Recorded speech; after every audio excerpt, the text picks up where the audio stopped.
Maging akin ka lamang. Isang akda mula sa panulat ni Miss Honey Hearts. Ang 12 kabanata.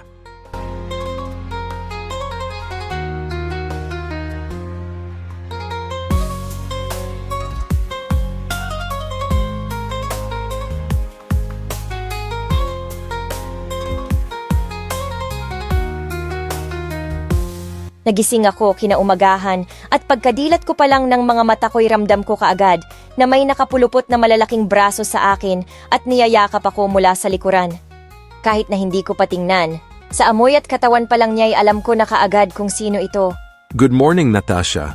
Nagising ka na rin sa wakas. I'm sorry. Patawarin mo ako sa mga nagawa kong ito, pero sana maisip mo rin na ginagawa ko lang ito para makita mo kung gaano kita kamahal. Mahal?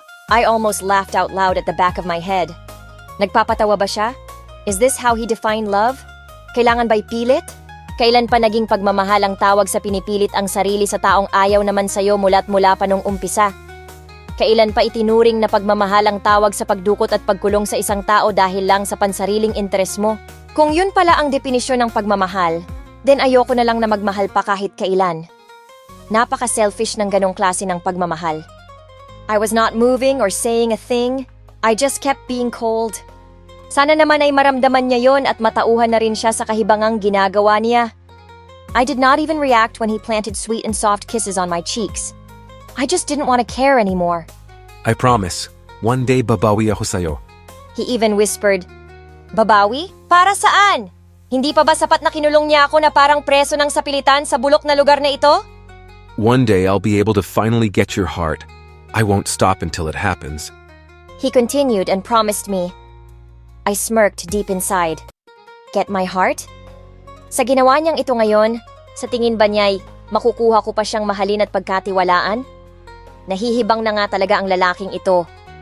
Imbes na magsalita at patulan ang kabaliwan niya, pinili kong manahimik na lamang. He drew his lips to my hair and softly whispered, Je t'aime, Natasha. I always do.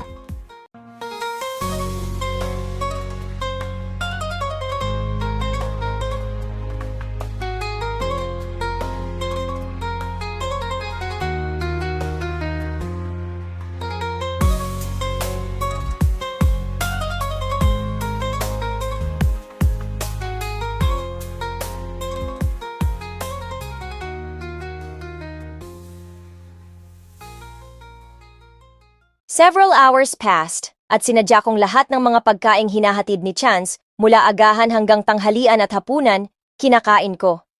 Kailangan kong magpalakas para sa paghahandang makatakas. I have to think wiser kung gusto ko talagang makaalis sa impyernong ito. Maghapon akong nag-iisip ng mga tamang stratehiya para sa pagtakas na gagawin ko na hindi niya ako mahuhuli.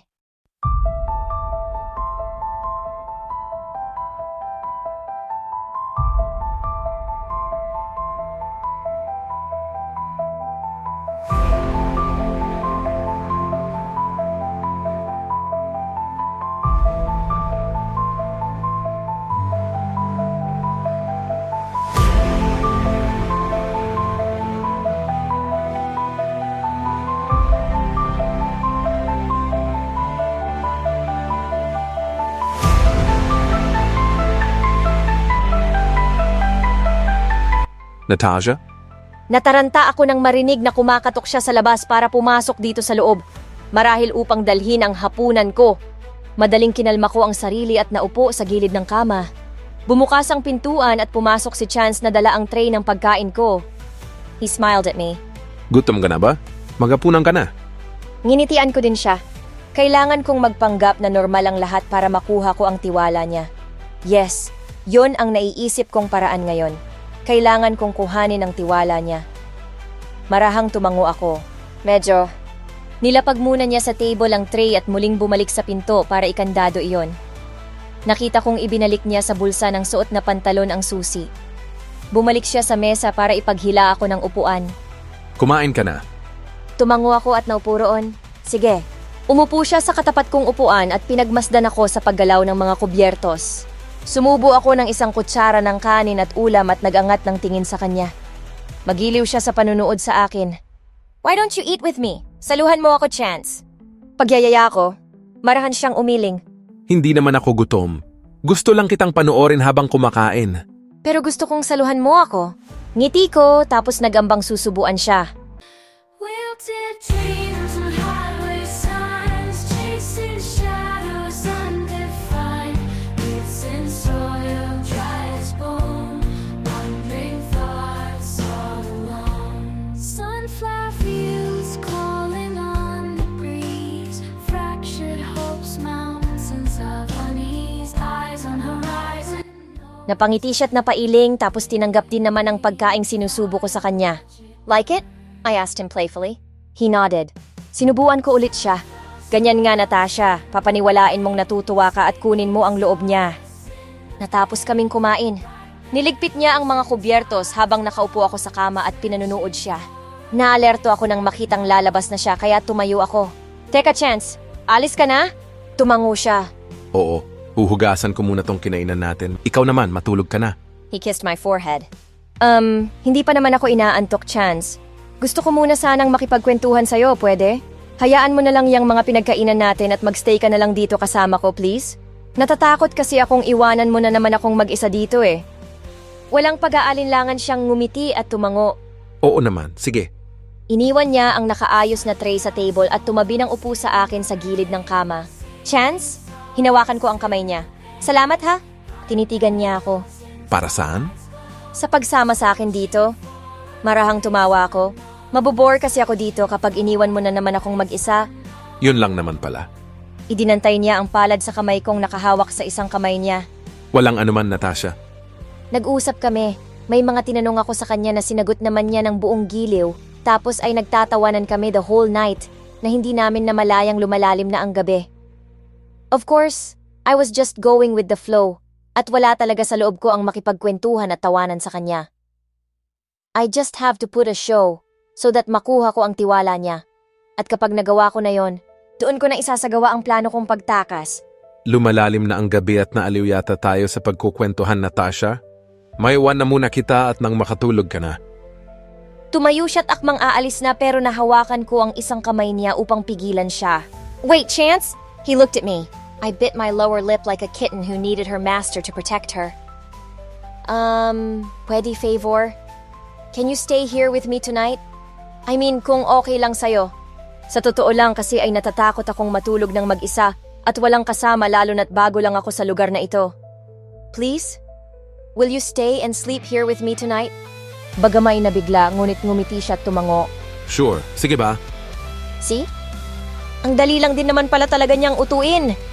Good night, Natasha. He sweetly said ng kapwa na kaming mahiga sa kama. Nakaharap kami sa isa't isa tapos ay tinaas niya ang kumot sa may balikat ko upang hindi ako lamigin at pagkatapos ay banayad na hinalikan niya ako sa noo. I smiled and closed my eyes dearly, pretending na gustong-gusto at dalang-dala ako sa ginagawa niya. But deep down, gusto ko na rin talaga siyang sakalin hanggang sa maputulan siya ng paghinga. Good night, Chance. We closed our eyes to sleep. I let almost 2 hours pass as I pretended to be asleep next to him, just to make sure na tulog talaga siya. Ako naman, never nakatulog. Knowing that the person next to me was no other than my abductor, paano akong makakatulog nun? To make sure that he was deeply asleep, sinubukan kong iwagayway ang palad ko sa may nakapikit niyang mga mata, tinitingnan kung gagalaw ba ang mga talukap niya, pero hindi. At isa lang ang ibig sabihin nun, totoong natutulog siya sa mga sandaling ito. Wala na akong sinayang pang oras. Mabagal ngunit maingat na kinapa ko mula sa bulsa ng pantalon niya ang susi ng kandado while making sure na hinding-hindi niya ako mararamdaman at hindi siya magigising. Tila nakahinga ako ng maluwag nang sa wakas ay mahawakan at makuha ko ito mula roon. Mabilis akong umalis ng kama at dali-daling isinuot ang mga damit ko pero nag-iingat pa ring hindi niya marinig at hindi siya magising. Kinuha ko ang bag ko sa mesa at mabilis na binuksan ang kandado.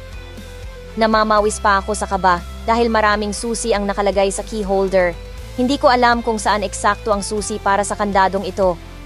Maya-maya din ang sulyap ko sa kanya dahil baka magising siya at mahuli ako. Lord, please! Please, tulungan niyo po akong makatakas rito. Tulungan niyo akong makalayo mula sa impyernong ito, lalo na sa demonyong Chance na ito. Please let me escape safely, Lord. Dasal na rin ako ng dasal habang isa-isang sinusubukan ang mga susi sa kandado. Halos magdiwang naman sa tuwa at tagumpay ang loob ko nang tuluyan kong nabuksan ang kandado. Lumabas ako at takot na tumakbo sa dilim, makalayo lamang sa kanya. Nakaabot ako hanggang sa saradong gate na nakakandado pa rin. Damn it, Chance! Hindi ka pa nakontento sa pagkandado sa akin doon sa kwarto? Pati dito sa gate ay nakakandado rin? Baliw ka nga talaga! Pero hindi pa rin ako sumuko sa pag-asang makalayo. Makakalabas din ako, makakalayo rin ako sa kalbaryong ito, makakabalik din ako sa amin. Natasha! Nanlalaki ang mga mata ko sa sigaw ni Chance. Nagising na siya. Nilingon ko siya at nakita kong nasa may nakabukas siyang pintuan ng bahay. Nanginginig ako sa takot habang tuloy-tuloy na nagdarasal. Isang tamang susi sa kandado at sa wakas ay bumukas din ang gate. Tumatakbong lumabas ako at itinapon sa kung saan ang susi niya at hinanap ko naman ang susi ng kotse ko sa bag ko. Natasha, no! Mabilis siyang tumakbo para habulin ako kaya sobrang bilis at nanginginig na hinalughog ko sa bag ang susi ng kotse at nakita ito. Agaran kong binuksan ang sasakyan at bago pa man ako madampot ni Chance ay nakasakay na ako sa loob. Isinara kong maigi ang pinto ng sasakyan maging ang mga bintana ko para kahit mahawakan ako'y hindi niya magawa. Natasha! Natasha! Pinagpupugpog niya ng mga palad ang salamin. Hindi ko siya tinitingnan. Nanginginig pa din ako nang in-start ang makina ng kotse ko. Natasha, get out of the car! Let's talk! Wag mo akong iiwan! Luhaan ako nang tuluyang iminaneho ang sasakyan ko palayo. Kitang-kita ko pang naghabol siya at pinagpupugpog pa din ang bintana ko. Natasha, wag mo akong iwan. Malayo-layo rin ang hinabol niya sa akin pero nang makaliko sa daan, binilisan ko na ang pagpapatakbo para hindi na talaga niya ako magawang habulin. Iyak ako ng iyak habang nagmamaneho. Sa wakas ay ligtas na ako. Ligtas na ako. Makakabalik na ulit ako sa amin. Makakabalik na ulit ako sa bahay namin.